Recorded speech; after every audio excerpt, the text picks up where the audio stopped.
Dear Sri Shivaram Tadepalli, Vasavi Charitable Trust wishes you a very happy birthday.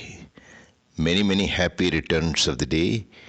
We pray the Almighty for a healthy, prosperous, and long life to you. May Vasavi Mata shower her choicest blessings on you and on all your family members. God bless you. शतमानं भवति शतायुः पुरुषः शतेन्द्रिय आयुष्येवेन्द्रिये प्रतिष्ठति